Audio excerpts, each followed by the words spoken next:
السلام علیکم ویورز، ہمارے چینل پر خوش آمدید۔ وہ کھانے سے ہاتھ روک کر بابا کے چہرے کی طرف دیکھنے لگی تھی۔ کیا میں آپ کی سکی اولاد نہیں ہوں؟ اس نے آنکھوں میں آنسو لیتے ہوئے بے چارگی سے پوچھا۔ انہوں نے اپنی مسکراہٹ دبانے کی ناکام کوشش کی، مگر پھر بھی ایک ہلکی سی مسکراہٹ ان کے چہرے پر نمودار ہو گئی۔ بابا، آپ ہنس رہے ہیں اور یہاں پر میری زندگی برباد ہونے والی ہے۔ امل، کتنی بار کہا ہے کہ فضول باتیں نہ کیا کرو۔ اب کی بار آمنہ بیگم نے بھی گفتگو میں حصہ لیا تھا۔ بیگم صاحبہ، میری بیٹی کو ڈانٹو نہیں۔ اکرام صاحب فوراً سے اپنی بیٹی کی طرف ہوئے، مگر وہ اس وقت ان سے سخت ناراض تھی۔ بابا، میں آپ سے بات نہیں کروں گی۔ وہ چہرہ موڑ کر بیٹھ گئی۔ اچھا ٹھیک ہے، صرف 1 مہینہ، اس سے زیادہ نہیں۔ میں اس انسان کے ساتھ 1 دن بھی کام نہیں کر سکتی ہوں، اور آپ 1 مہینے کی بات کر رہے ہیں؟ یہ سن کر اکرام صاحب نے آمنہ بیگم کی طرف دیکھا تو وہ نگاہیں چرانے لگی۔ اگر اس چھوٹی سی لڑکی کو پتہ چل جاتا کہ جس شخص سے وہ بھاگ رہی ہے اس کے ساتھ اس کا بچپن میں ہی نکاح ہو گیا تھا تو وہ صدمے سے ہی مر جاتی۔ میں تم سے وعدہ کرتا ہوں کہ وہ تم سے اونچی آواز میں بات نہیں کرے گا اور نہ ہی وہ تمہیں ڈانٹے گا۔ بیٹا، تم بھی ذرا اس کے مزاج کو سمجھو۔ وہ ہر کام پرفیکٹ چاہتا ہے، لیکن بابا آپ جانتے ہیں کہ کوئی بھی انسان پرفیکٹ نہیں ہوتا۔ میں تو جس کام میں بھی ہاتھ ڈالتی ہوں وہ الٹا ہو جاتا ہے۔ پتہ نہیں اس انسان کے ساتھ میرا کیسے گزارا ہوگا۔ اس نے منہ بسوڑتے ہوئے کہا، ٹھیک ہے، اب تم زیادہ ٹینشن نہ لو۔ میں سکندر کو یہاں پر بلا لیتا ہوں، تمہارے سامنے میں اس سے بات کروں گا۔ میں اسے سمجھاؤں گا کہ خبردار جو اس نے میری پیاری بیٹی سے اونچی آواز میں بات کی۔ بابا، آپ انہیں جتنی بار سمجھائیں وہ نہیں ماننے والے۔ ان کی فطرت ہی ایسی ہے، جب تک وہ سانپ کی طرح پھنکارے نہ تب تک ان کے دل کو چین نہیں ملتا ہے۔ وہ اس وقت اس سے بہت زیادہ تنگ تھی، کیونکہ اس کی وجہ سے وہ اپنے گھر میں بہت زیادہ باؤنڈ ہو چکی تھی۔ مسئلہ یہ تھا کہ سکندر صاحب کی حویلی بھی ان کی حویلی کے ساتھ ہی تھی۔ اس کی ہر چھوٹی سے چھوٹی شرارت کے بارے میں نہ جانے سکندر کو کیسے پتہ لگ جاتا تھا، اور پھر وہ اسے اپنے کٹہرے میں کھڑا کرتا تھا اور اسے یوں سوال جواب کرتا جیسے اس چھوٹی سی لڑکی نے کوئی بہت بڑا جرم کر لیا ہو۔ بچپن سے لے کر اب تک وہ اس پر اپنا حکم جماتا تھا، یوں جیسے وہ اس کی ملکیت ہو۔ عمل اس کی پیٹھ پیچھے بہت سی برائیاں کرتی تھی، لیکن مجال ہے جو اس کے سامنے اس کی آواز بھی نکلتی ہو۔ وہ اس کے سامنے ہمیشہ ہی ڈری ہوئی رہتی تھی، کیونکہ سکندر صاحب کی پرسنالٹی کچھ ایسی تھی۔ اتنا تو امل بیگم کو بھی پتا تھا کہ وہ اسے فضول اور بلا وجہ نہیں ڈانٹتا۔ ہر بار ہی اس کی کوئی نہ کوئی غلطی ہوتی تھی، مگر وہ اپنے گھر والوں کے سامنے فوراً ہی مکر جاتی تھی۔ آخر کار اپنے آپ کو بھی تو بچانا تھا، اور اپنی سیلف سیٹسفیکیشن بھی تو ضروری تھی۔ بابا جان، کیا ایسا نہیں ہو سکتا کہ آپ مجھے اپنے آفس میں رکھ لیں؟ بیٹا، میرا آفس، میرا بزنس، سب کچھ تمہارا ہی ہے، مگر تمہیں تو پتہ ہے کہ میں بزنس میٹنگ کے سلسلے میں دبئی جا رہا ہوں۔ وہ میٹنگ بہت ہی امپورٹنٹ ہے۔ اگر اس بار ہماری ڈیل فائنل ہو جاتی ہے تو ہمیں کروڑوں کا فائدہ ہوگا۔ بابا، اس بار میں ورلڈ ٹور پر جاؤں گی۔ بیٹا، تم ابھی بھی جا سکتی ہو، لیکن اس سے پہلے تمہیں بزنس کے حوالے سے ساری چیزیں سمجھنی ہوں گی۔ تو کیا مجھے اپنا سارا دن اسی خڑوس انسان کے ساتھ گزارنا ہوگا؟ امل بیٹا، آمنہ بیگم نے فوراً سے اس کا نام لیا تو وہ منہ بناتے ہوئے کہنے لگے، کم سے کم اپنے بابا کے سامنے تو اپنے دل کا حال بیان کر سکتی ہوں۔ کیوں بابا، کیا میں غلط کہہ رہی ہوں؟ نہیں میرا بچہ، بالکل ٹھیک کہہ رہا ہے، لیکن میرے بچے یہ بات بھی تو یاد رکھو کہ ہمیں بڑوں کی عزت کرنی چاہیے۔ جو بھی ہے وہ تم سے عمر میں بڑا ہے، تو بڑے لوگوں کو بھی چاہیے کہ وہ چھوٹوں کے ساتھ شفقت سے پیش آئیں۔ السلام علیکم انکل، کیسے آپ؟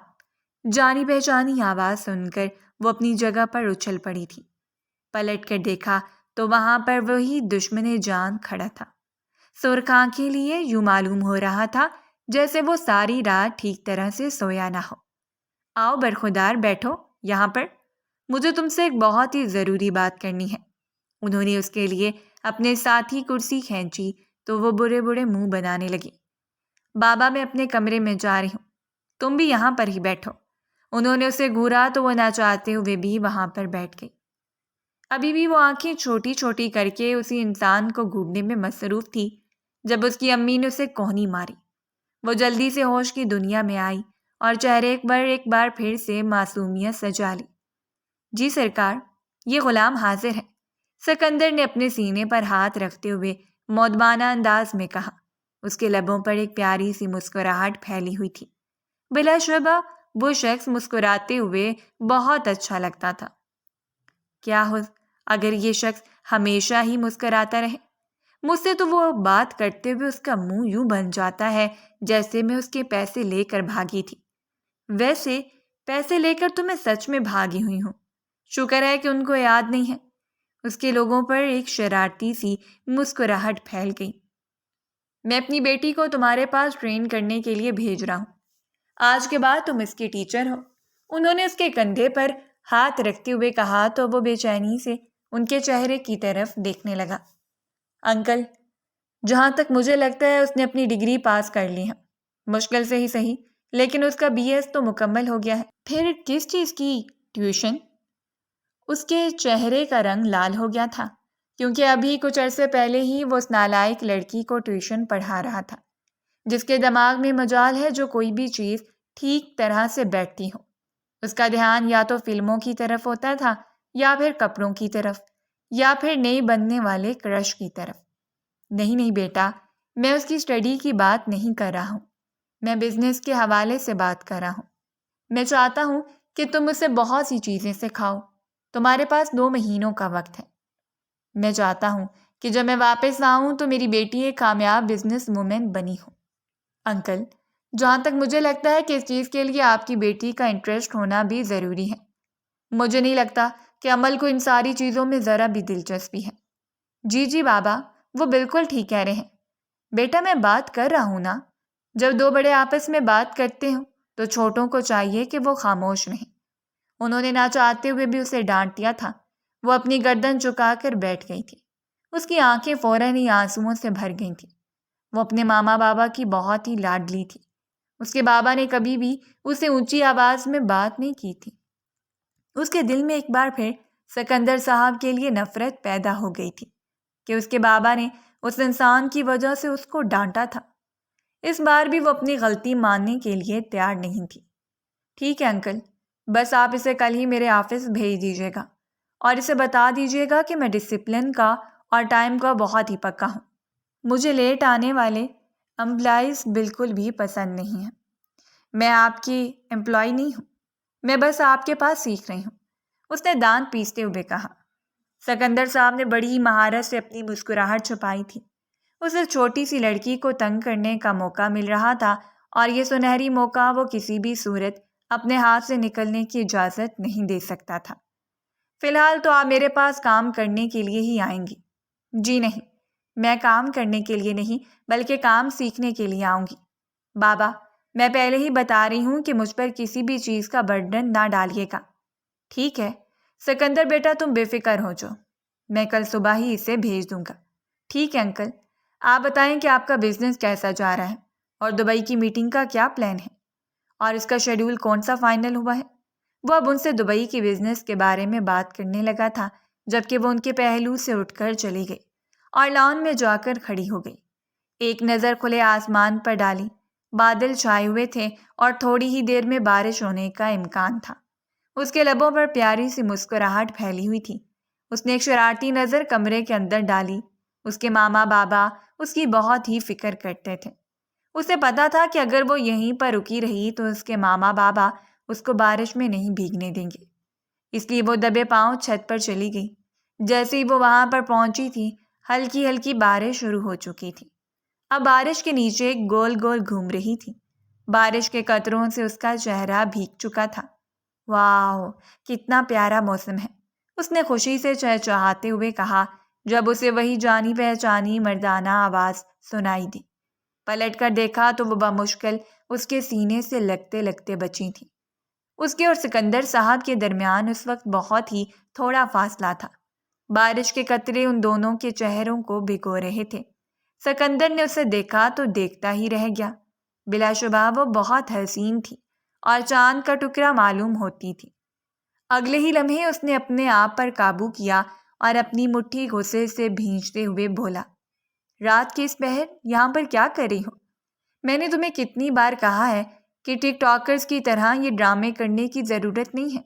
اس کی نظریں اس کے موبائل کی طرف تھیں جس میں وہ ٹک ٹاک آن کر کے اپنی ویڈیو بنانے والی تھی۔ آپ کو اس سے کیا مسئلہ ہے؟ وہ غصے سے چلاتے ہوئے بولی۔ کیا میں آنٹی کو آواز دوں؟ انہیں بتاؤں کہ تم چھت پر بھیگ رہی ہو؟ وہ بھی اس قدر شدید سردی میں؟ وہ اسے آنکھیں دکھاتے ہوئے بولا، بہت ہی برے ہیں، میں آپ سے شدید نفرت کرتی ہوں۔ یہ کہہ کر وہ بھاگتی ہوئی سیڑھیاں اتر گئی۔ وہ اس وقت تک اس کی پشت کو دیکھتا رہا تھا جب تک کہ وہ حویلی کے اندر داخل نہیں ہو گئی تھی۔ اس نے چہرہ آسمان کی طرف اٹھایا، لبوں پر ایک پیاری سی مسکراہٹ پھیلی ہوئی تھی۔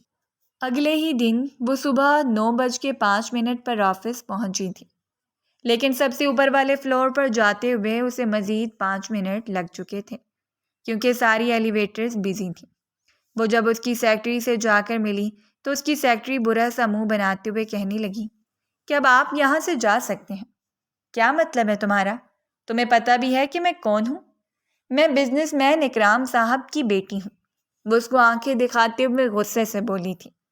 آخر کسی کی اتنی مجال کہ وہ اسے اس آفس سے باہر نکالے جس میں اس کے بابا کی بھی پارٹنرشپ تھی۔ میں اچھے طریقے سے جانتی ہوں مگر یہ میرے باس کا حکم ہے اور اگر میں نے ان کی بات نہیں مانی تو میری نوکری کو خطرہ ہو سکتا ہے۔ اب کی بار اس نے منمناتے ہوئے کہا تو تن فن کرتی ہوئے غصے سے اس کے آفس میں داخل ہوئی۔ سکندر نے بھی اسی وقت آفس کا دروازہ کھولا تھا۔ وہ زور سے اس کے سینے سے جا کر لگی۔ ہائے، مار ڈالا مجھے، ظالم انسان! وہ واویلا مچانے لگی۔ یہ کیا کر رہی ہو؟ تمہارا گھر نہیں ہے، آفس ہے۔ سب امپلائیز تمہاری طرف ہی دیکھ رہے ہیں۔ وہ دانت پیستے ہوئے بولا۔ دیکھتے ہیں تو دیکھتے رہیں، میں کون سا کسی کے باپ کا کھاتی ہوں جو میں ان سے ڈروں گی؟ وہ بدتمیزی کا مظاہرہ کرتے ہوئے بولی۔ سکندر نے بے ساختہ اپنے ماتھے کو مسلا تھا۔ اس لڑکی کو ٹرین کرنا اسے دنیا کا سب سے مشکل ترین کام لگ رہا تھا۔ دیکھو، میری بات بہت ہی غور سے سنو۔ تمہارے بابا نے تمہیں یہاں پر مینر سیکھنے کے لیے بھیجا ہے، نہ کہ اپنی جہالت سب کو شو کرنے کے لیے۔ آپ کی ہمت بھی کیسی ہوئی مجھے جاہل کہنے کی؟ وہ دانت پیستے ہوئے بولی تھی۔ فی الحال یہاں سے چلی جاؤ۔ میں اپنی نیند خراب کر کے یہاں پر آئی ہوں اور آپ مجھے یہاں سے جانے کے لیے کہہ رہے ہیں؟ اس کی حالت ایسے تھی جیسے کاٹو تو بدن میں لہو نہیں۔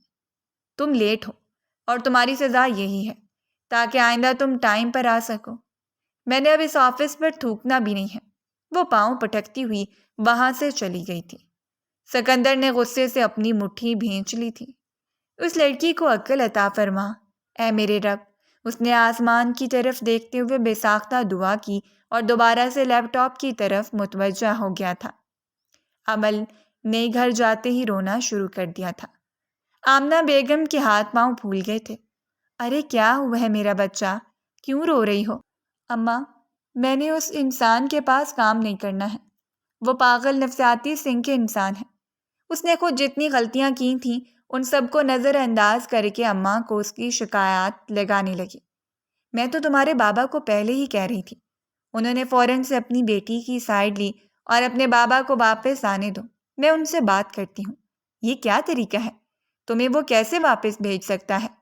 وہی نامی، ایک تو میں اپنی نیند خراب کر کے وہاں پر گئی تھی، اور چلو میرا بچہ تم جا کر سو جاؤ اور اپنی نیند پوری کرو۔ وہ گہری نیند سو رہی تھی جب اس کا موبائل زور زور سے بجنے لگا۔ اس نے دیکھا کہ سکندر خروس کی کال آ رہی تھی۔ اس نے کچھ سوچتے ہوئے کال اٹھا لی۔ اب کیا مسئلہ ہے آپ کو؟ کہاں پر؟ وہ جلدی سے میرے آفس میں آؤ۔ میں تو اپنے گھر آ گئی ہوں۔ میں نے کہا ہے کہ میرے آفس میں آؤ۔ آپ پاگل تو نہیں ہیں؟ میں اب گھر واپس آ چکی ہوں، میں وہاں پر کیسے آ سکتی ہوں؟ اس سے پہلے کہ وہ مزید کچھ کہتی سکندر صاحب اس کا فون کاٹ چکے تھے اور اب وہ بے چینی سے کمرے میں ٹہل رہی تھی۔ اس کی نیند بھی اڑ چکی تھی۔ اس بار تو میں اس انسان کو اپنے ہاتھوں سے قتل کروں گی اور وہاں پر بالکل بھی نہیں جاؤں گی۔ میرا دماغ خراب نہیں ہے؟ اس نے دوبارہ سے سونے کی کوشش کی مگر ناکام ہو گئی۔ اس کے بعد اس نے اپنا ذہن بھٹکانے کے لیے ایک مووی سٹارٹ کر دی۔ شام کا وقت تھا۔ اس کے بابا گھر کے اندر داخل ہوئے۔ ان کے ماتھے پر بل پڑے ہوئے تھے۔ وہ کافی غصے میں تھے۔ زندگی میں پہلی بار وہ اس قدر غصے میں حویلی کے اندر داخل ہوئے تھے۔ عمل کہاں پر ہے؟ کیا ہوا آپ کو؟ میں نے پوچھا ہے کہ وہ کہاں پر ہے؟ اسے ابھی اور اسی وقت میرے پاس بھیجو۔ میں نے تمہارے سگنیچر ایتھورائز کیوں کروائے تھے؟ وہ اب اس کے چہرے کی طرف دیکھتے ہوئے غور سے اس سے سوال کر رہے تھے۔ کیا مطلب ہے؟ میں آپ کی بات سمجھی نہیں ہوں۔ میں نے تمہیں سب سے امپورٹنٹ ڈاکومنٹس پر سائن کرنے کا اختیار کیوں دیا تھا؟ وہ قدرے اونچی آواز میں بولے تو وہ جی جان سے لرز اٹھی۔ تاکہ اگر آپ یہاں پر موجود نہ ہوں تو میں آپ کی جگہ ان ڈاکومنٹس پر سائن کر سکوں۔ وہ ہچکچاتے ہوئے بولی۔ تمہیں اندازہ بھی ہے کہ کتنی امپورٹنٹ ڈیل ہمارے ہاتھوں سے نکل چکی ہے؟ مجھے پیسوں پر افسوس نہیں ہو رہا، بلکہ مجھے تمہاری کم عقلی اور تمہاری لاپرواہی پر افسوس ہو رہا ہے۔ تم وہاں کیوں نہیں گئے؟ کیونکہ بابا، اس نے مجھے کہا تھا کہ میں گھر واپس چلی جاؤں۔ حالانکہ میں صرف 5 منٹ لے کر، بس بہت ہو گیا عمل۔ تم چھوٹی بچی نہیں ہو جو ہر بار اسی طرح سے ہی بہانے بناؤ گی۔ اب تم بڑی ہو چکی ہو۔ میرے بعد تم نے ہی اپنے آپ کو سنبھالنا ہے، کیونکہ میں ہر وقت تمہارا خیال رکھنے کے لیے تمہارے پاس موجود نہیں ہوں گا۔ تم نے اپنی آنکھیں اور کان کھلے رکھنے ہیں۔ وہ غصے سے اس کے چہرے کی طرف دیکھتے ہوئے بولے۔ کل صبح تم 8:30 بجے اس کے آفس جاؤ گی اور اب تمہاری یہی روٹین ہوگی۔ مگر بابا، اگر مگر کچھ بھی نہیں۔ اپنی بات مکمل کر کے انہوں نے اسے وہاں سے جانے کا اشارہ کیا۔ جب وہ باہر آیا تو اس کی آنکھیں آنسوؤں سے بھری ہوئی تھیں۔ اس کا بس نہیں چل رہا تھا کہ وہ ساری دنیا کو تہس نہس کر دے۔ سکندر صاحب، آپ کے لیے تو میں اب ایک ڈراؤنا خواب بن جاؤں گی۔ آپ کی وجہ سے بابا نے مجھے ڈانٹا ہے۔ یہ کہہ کر وہ پھوٹ پھوٹ کر رونے لگی تھی۔ آمنہ بیگم بھی دوبارہ اسے چپ کروانے کے لیے اس کے پاس نہیں گئی تھی۔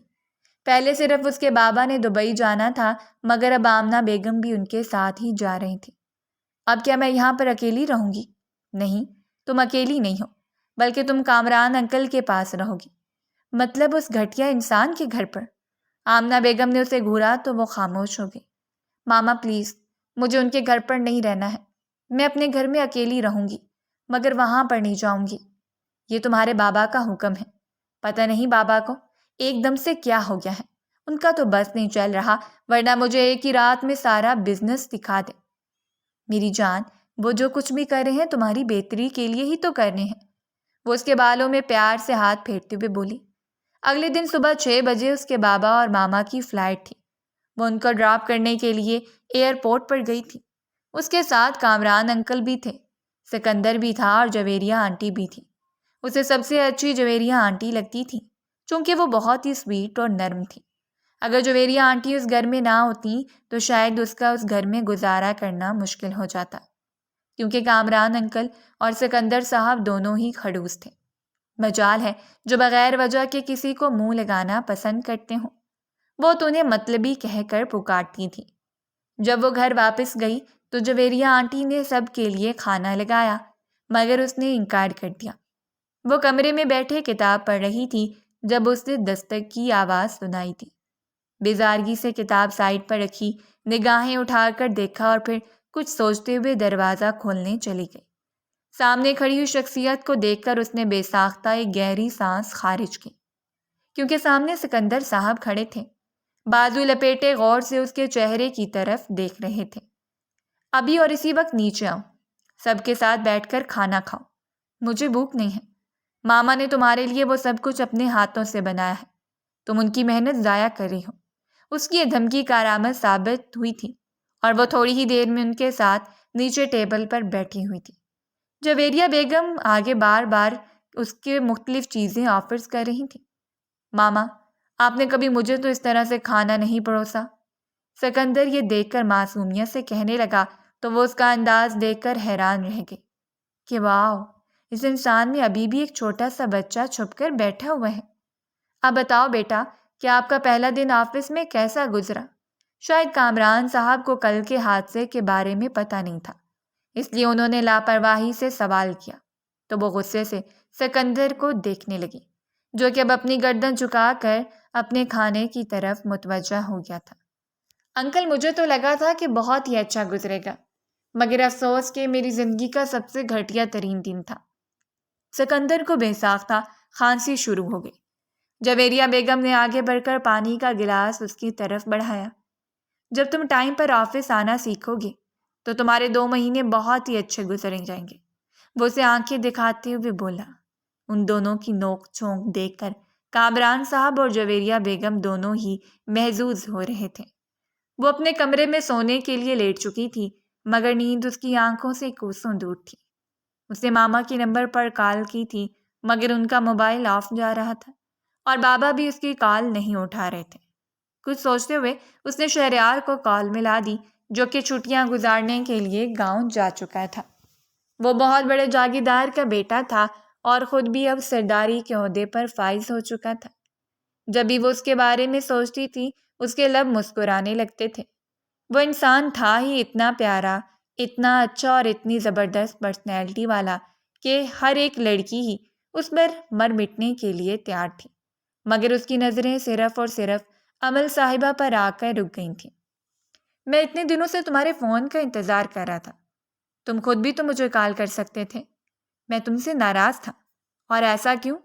تم نے مجھ سے وعدہ کیا تھا کہ ڈگری کے فوراً بعد ہی تم مجھے اجازت دو گی کہ میں اپنے پیرنٹس کو لے کر تمہارے گھر آ جاؤں، مگر اب تم صاف مکر گئی ہو۔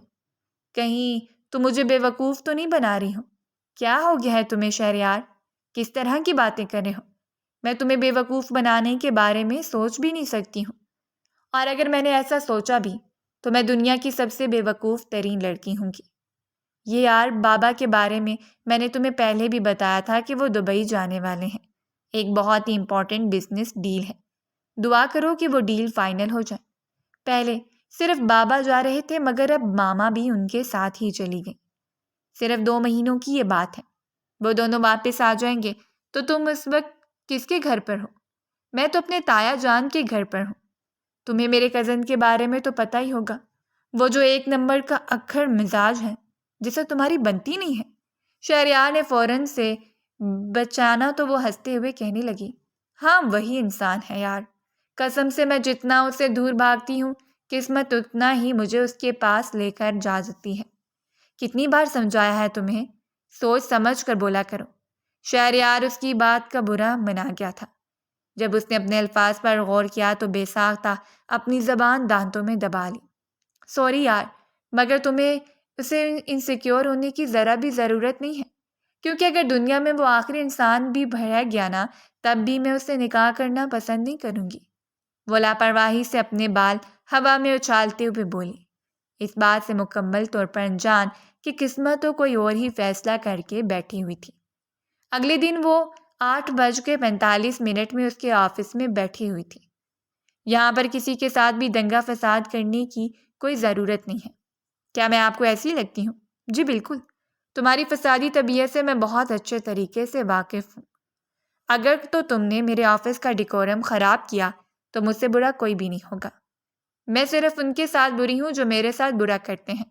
وہ آنکھیں چھوٹی چھوٹی کر کے سکندر کو گھونٹتے ہوئے بولی۔ اس کی بات کو نظر انداز کرتے ہوئے وہ اپنے اگلے پوائنٹ کی طرف آ گیا تھا۔ تمہیں جو بھی ٹاسک ملنے کرے گا، تم نے اس ٹاسک کو اسی دن میں ہی کمپلیٹ کرنا ہوگا۔ جب تک وہ کمپنی نہیں ہوگا تب تک تم یہاں سے نہیں جا سکتی ہو۔ اگر وہ ٹاسک کمپلیٹ نہ ہوا تو کیا میں ساری رات آفس میں بیٹھی رہوں گی؟ وہ منہ بناتے ہوئے بولی۔ جی بالکل ایسا ہی ہے۔ اب کی بار وہ اپنی جگہ پر اچھل کر کھڑی ہو گئی تھی۔ آرام سے بیٹھ جاؤ، سکندر نے مسکراہٹ دباتے ہوئے اسے کہا۔ کیا اس کے علاوہ بھی کچھ رہتا ہے؟ ہاں، ابھی تو بہت سی چیزیں تمہیں بتانی ہیں۔ ایک اور بات، آفس میں کسی بھی امپلائی کے ساتھ تو میری برائی نہیں کرو گی۔ اس بات پر اس نے کافی زیادہ زور ڈالا تھا، کیونکہ وہ اس چھوٹی سی لڑکی کی طبیعت سے اچھے طریقے سے واقف تھا۔ اس کو اندازہ تھا کہ وہ لڑکی اپنے دل کی بھڑاس ضرور نکالے گی، اور میں نے ایسا کیا تو بدلے میں تمہیں سزا ملے گی۔ میں آپ کی ہر بات نہیں مانوں گی، ٹھیک ہے؟ پھر تم یہاں سے جا سکتی ہو۔ میں تمہارے بابا کو بتا دوں گا کہ تم میرے ساتھ کام نہیں کرنا چاہتی۔ آپ نے پہلے بھی مجھے بابا کے ہاتھوں سے ذلیل کروایا تھا، اسی وجہ سے تو تم ابھی اس وقت آفس میں بیٹھی ہوئی ہو۔ جب تک تمہیں ایک ڈوز نہ ملے تب تک تمہارا دماغ ٹھکانے پر نہیں آتا ہے۔ وہ اپنے الفاظ پر زور دیتا ہوا بولا۔ اب تم یہاں سے جا سکتی ہو۔ میں کہاں پر بیٹھوں گی؟ ظاہر سی بات ہے، امپلائیز کے ساتھ جا کر بیٹھوں گی۔ تمہارا کیبن میں نے سیٹ کروا دیا ہے۔ میں اکرام صاحب کی بیٹی ہوں، جو کہ ایک مشہور اور مانے جانے والے بزنس مین ہیں۔ مجھے میرا الگ سے آفس چاہیے۔ اس کی بات سن کر وہ کھلکھلا کر ہنسنے لگا تھا۔ اتنا ہنسا تھا کہ اس کی آنکھوں سے پانی نکلنے لگا تھا، جبکہ وہ مبہوت ہو کر اس کے چہرے کو دیکھ رہی تھی اور سوچ رہی تھی کہ بھلا کوئی مرد ہنستے ہوئے اتنا پیارا بھی لگ سکتا ہے۔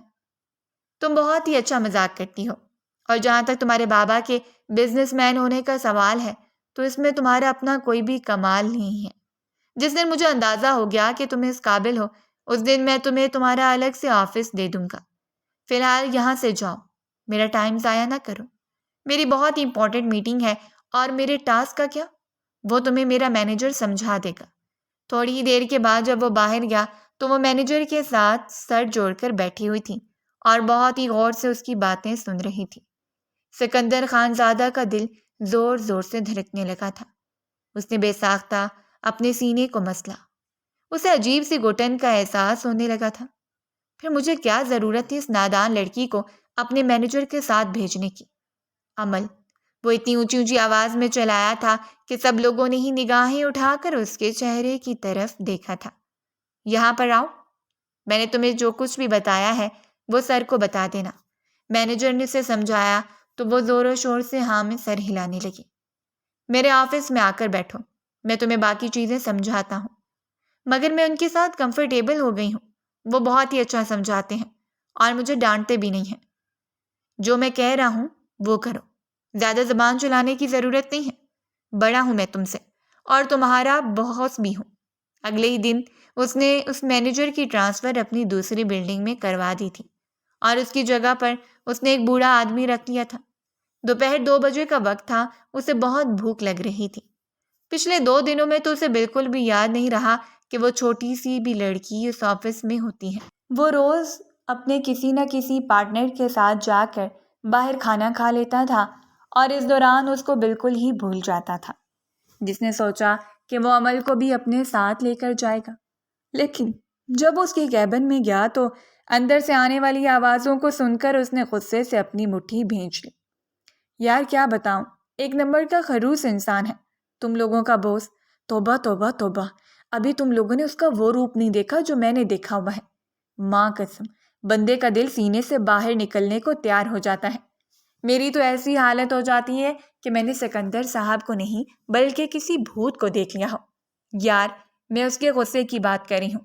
غصے میں تو وہ بالکل ہی ہوش کھو دیتے ہیں۔ اس سے پہلے کہ وہ مزید کچھ کہتی، کیبن کا دروازہ زوردار آواز سے کھلا۔ محترمہ میز پر چڑھ کر بیٹھی ہوئی تھی، اور سامنے ہی ان کی 3 کولیگز بیٹھے ہوئے تھے، جن میں 2 لڑکے تھے اور 1 لڑکی تھی۔ تم لوگ یہاں پر کیا کر رہے ہو؟ سر بریک کا وقت ہے اور کام بھی مکمل ہو گیا ہے، اس میں سے ایک نے کہا تو وہ غصے سے کہنے لگا۔ کیا میں نے تم سے سوال پوچھا ہے؟ وہ بیچارہ تیزی سے نفی میں سر ہلانے لگا۔ اور تم کیا، تم نے اپنی اسائنمنٹ مکمل کر لی ہے؟ اب وہ چھوٹی سی لڑکی کی طرف متوجہ ہو گیا تھا۔ جی سر، میں نے پوری کر لی ہے۔ کیا میں وہ آپ کو فارورڈ کر دوں؟ نہیں، مجھے آ کر بریف کرو گی۔ وہاں پر جو پوائنٹ لکھے ہوئے ہیں مجھے وہ سارے ایکسپلین کرو گی۔ بریک کے فوراً بعد میرے آفس میں آؤ۔ میری غیبتیں کرنے سے اچھا ہے کہ تم لوگ اپنے کام کی طرف توجہ دو، کیونکہ اگر کام اچھا گیا تو پرموشن ہو سکتی ہے۔ میری غیبتیں کرنے سے تم لوگوں کو کوئی بھی فائدہ نہیں ملے گا۔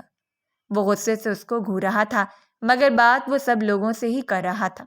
اس کے جانے کے بعد ایک لڑکا بے ساختہ بولا، یار تم تو بالکل ٹھیک کہہ رہی تھی، یہ تو واقعی بہت خوفناک لگتے ہیں۔ بریک کے بعد جب وہ اس کے آفس میں گئی تو وہ اپنا سر دونوں ہاتھوں میں گرائے صوفے پر بیٹھا ہوا تھا۔ کیا ہوا ہے سر؟ کیا سر میں درد ہے؟ جب تمہارے جیسا انسان میرے آفس میں ہوگا تو میرے سر کو کیسے آرام مل سکتا ہے؟ میں نے تمہیں کتنی بار سمجھایا ہے کہ اس طرح کی فضول حرکتیں مت کیا کرو۔ تمہیں میری ایک بار کی کہی کوئی بات سمجھ میں کیوں نہیں آتی ہیں؟ آپ کس بارے میں بات کر رہے ہیں؟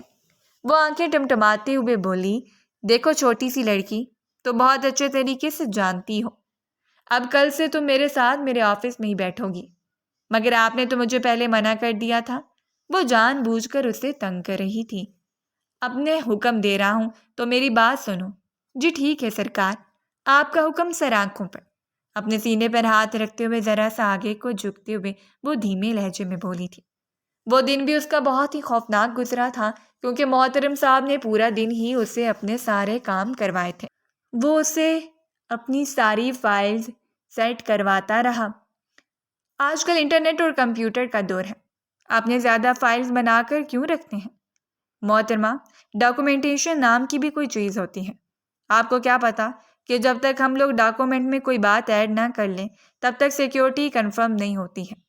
مگر آپ وہ سب کچھ کمپیوٹر میں بھی تو سیو کر سکتے ہیں۔ سائبر کرائم کا نام تو سنا ہی ہوگا، لیکن چوری بھی تو ہو سکتی ہے۔ اس چیز کی تم فکر مت کرو، اس کا ہم نے بندوبست کیا ہوا ہے۔ تم اپنے چھوٹے سے ذہن پر زیادہ دباؤ نہ ڈالا کرو۔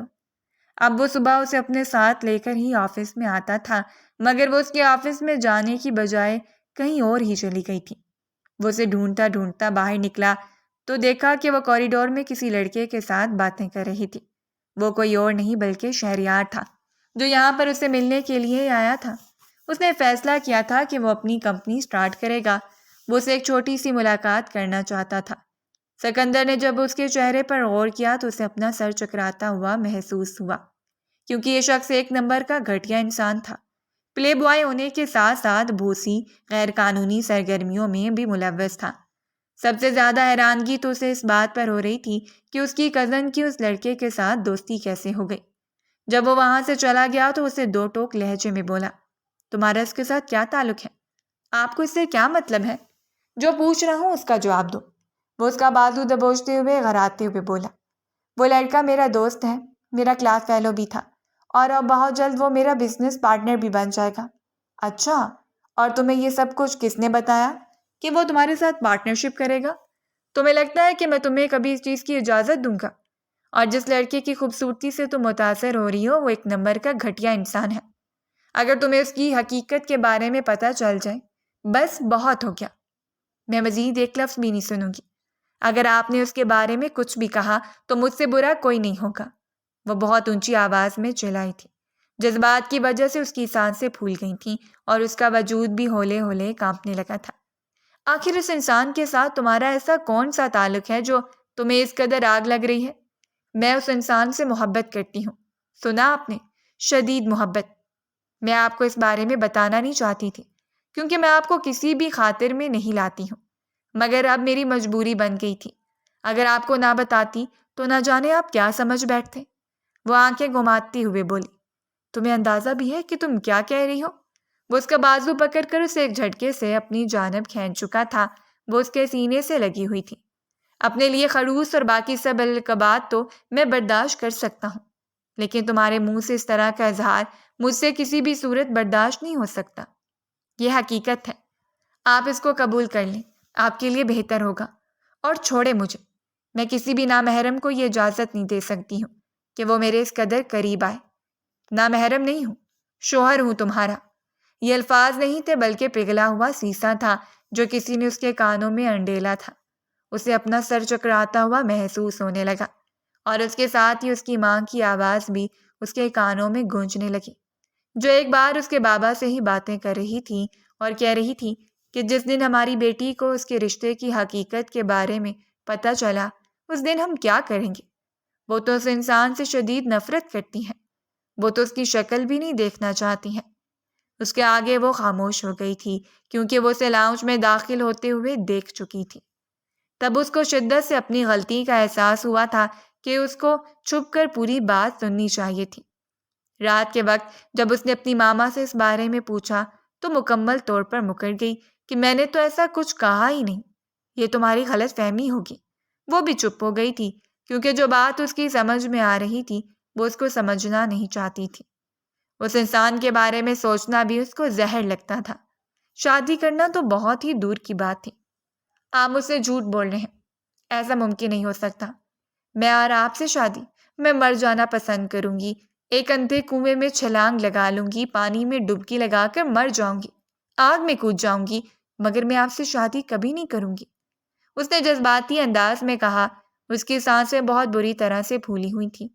وہ ذرا سا اس کی طرف بڑھا تو وہ پیچھے کی طرف کھسکی۔ وہ دیوار سے جا لگی تھی۔ مجھے تمہاری یہ ساری باتیں منظور ہیں۔ تم اندھے کنویں میں بھی جا سکتی ہو اور پانی میں بھی ڈوب سکتی ہو، مگر تم کسی اور مرد کی طرف نظر اٹھا کر بھی نہیں دیکھ سکتی۔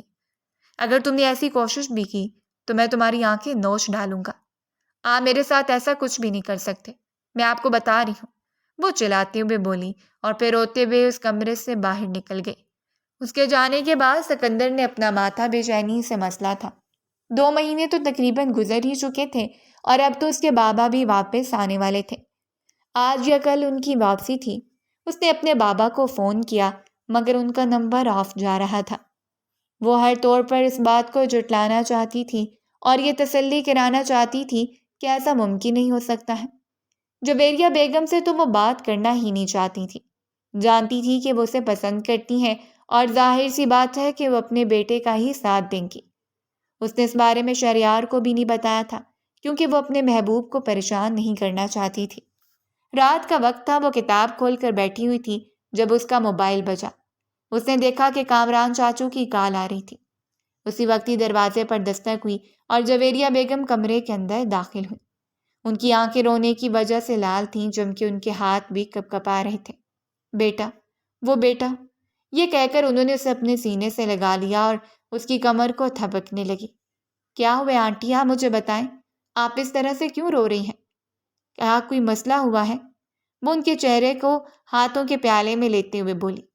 میری جان، میری جگر کا ٹکڑا، میں جانتی ہوں کہ یہ سب کچھ قبول کرنا تمہارے لیے ناممکن ہے، مگر دیکھو نا، انسان کی زندگی اور موت کا کوئی بھی پتہ نہیں ہوتا ہے۔ آنٹی، آپ اس طرح کی باتیں کیوں کر رہی ہیں؟ آپ مجھے صاف صاف بتائیں۔ میری جان، میں نے تمہیں ہمیشہ ہی محبت کی ہے اور تمہیں ہمیشہ ہی اپنی بیٹیوں جیسا ہی سمجھا ہے۔ تم فکر مت کرو، میں تمہارے ساتھ ہوں۔ آنٹی، آپ مجھے ٹھیک طرح بات بتاتی کیوں نہیں ہیں؟ اور جب اس نے حقیقت سنی تو اسے اپنا سر چکراتا ہوا محسوس ہونے لگا تھا۔ وہ لڑکھڑا کر زمین پر گر پڑی۔ اس کو 3 دن بعد ہوش آیا تھا۔ تب تک اس کے ماما بابا کا غیبی جنازہ بھی پڑھا دیا گیا تھا۔ اصل میں اس کے بابا نے اس کو سرپرائز دینے کے بارے میں سوچا تھا، اس لیے وہ اس کو بتائے بغیر ہی واپس آ رہے تھے۔ انہوں نے اس بارے میں صرف سکندر کو ہی بتایا تھا۔ جس جہاز پر وہ سوار تھے وہ جہاز کریش ہو گیا تھا اور اس میں جتنے بھی مسافر موجود تھے وہ سارے ہی شہید ہو چکے تھے۔ ہوش میں آتے ہی اس نے پھوٹ پھوٹ کر رونا شروع کر دیا تھا اور پھر اس نے ایک ہی ضد لگائی ہوئی تھی کہ اس نے اپنے گھر واپس جانا ہے۔ اس نے اس حویلی میں نہیں رہنا بلکہ وہ اپنی حویلی میں رہنا چاہتی ہے۔ جویریہ بیگم نے اسے بہت سمجھایا تھا مگر وہ کچھ بھی سننے سمجھنے کے لیے تیار نہیں تھی۔ مجبوراً جویریہ صاحبہ بھی اس کے ساتھ اس کی حویلی میں رہنے لگی۔ ایک دن جب شہریار اسے ملنے کے لیے آیا تو وہ اس کے گلے لگ کر پھوٹ پھوٹ کر رونے لگی۔ اسی وقت سکندر بھی حویلی کے اندر داخل ہوا تھا۔ اپنی منکوہا کو کسی اور کے گلے لگتا ہوا دیکھ کر اس کا خون غصے سے کھولا۔ جویریہ بیگم جو کچن میں کھڑی تھی انہوں نے اپنے بیٹے کو رکنے کا اشارہ کیا مگر وہ ان کی بات کو نظر انداز کرتے ہوئے غصے سے اس کی طرف بڑھا اور شہریار کو اپنی منکوہا سے الگ کرتے ہوئے زوردار مکہ اس کے چہرے پر مارا۔ وہ لڑکھڑاتے ہوئے زمین پر گر پڑا۔ تیری اتنی ہمت! وہ غصے سے چیخا مگر تب تک سکندر اس پر قابو پا چکا تھا۔ اس سے پہلے کہ اسے جان سے ہی مار دیتا جویریہ بیگم تیزی سے آگے بڑھی۔ انہوں نے اپنے بیٹے کو اس سے دور کیا۔ تمہارا کزن پاگل تو نہیں ہو گیا؟ میں تمہیں پہلے ہی بتا رہا ہوں کہ یہ صرف اور صرف تمہارے بابا کی جائیداد کی وجہ سے تمہارے ساتھ ہے۔ سکندر نے اس کی طرف بڑھنا چاہا مگر جویریہ نے اسے پیچھے کی طرف ہی روک لیا تھا۔ سکندر اور شہریار دونوں ہی ایک دوسرے کو پہچان چکے تھے۔ شہریار کے چہرے کی رنگت اڑی ہوئی تھی کیونکہ سکندر کے پاس اس کی بہت سی ویڈیوز تھیں۔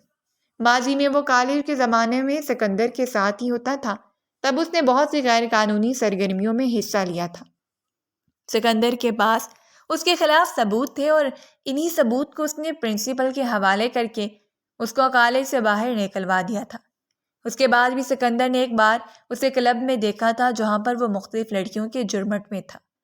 شہریار کے جانے کے بعد وہ غصے سے کہنے لگی، میں تم سے شادی نہیں کروں گی اور جو بچپن کا نکاح ہے میں اس کو نہیں مانتی، میں اس کو توڑتی ہوں۔ ویسے بھی میں اس وقت بہت چھوٹی تھی اور میرے ہاتھ میں کچھ بھی نہیں تھا، مگر اب میں اس نکاح سے انکار کرتی ہوں۔ اگر اس کے لیے طلاق کی ضرورت پڑی تو وہ بھی میں تم سے لے لوں گی۔ سکندر نے زبردستی اس سے نکاح کیا تھا۔ گن پوائنٹ پر اس نے چھوٹی سی لڑکی سے شادی کی تھی۔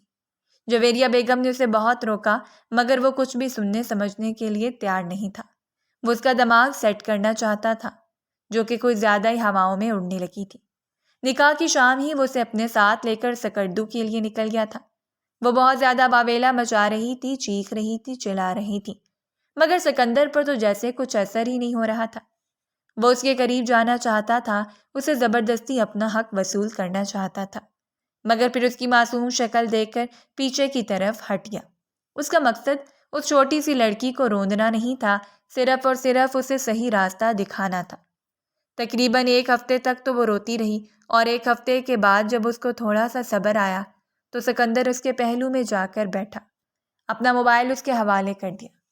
ان ویڈیوز کو دیکھتے جاؤ، اس کے بعد تم جو بھی فیصلہ کرو گی وہ مجھے منظور ہے۔ یہ ویڈیوز پرانی نہیں ہیں بلکہ ان دنوں کی ہیں جب تم میرے نکاح میں تھی۔ اس میں شہریار دوسری لڑکیوں کے ساتھ موجود تھا۔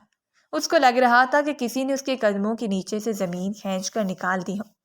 آنسو ٹوٹ کر اس کی آنکھوں سے اسکرین پر گرنے لگے۔ وہ میرے ساتھ ایسا نہیں کر سکتا، اس نے بے چینی سے کہا۔ اس کی فطرت ہی ایسی ہے جو کہ کبھی بھی نہیں بدل سکتی۔ ایک طرف سکندر تھا جس کے وہ نکاح میں تھی، مگر اس کے باوجود بھی وہ اس کی اجازت کے بغیر اس کے قریب نہیں آیا تھا۔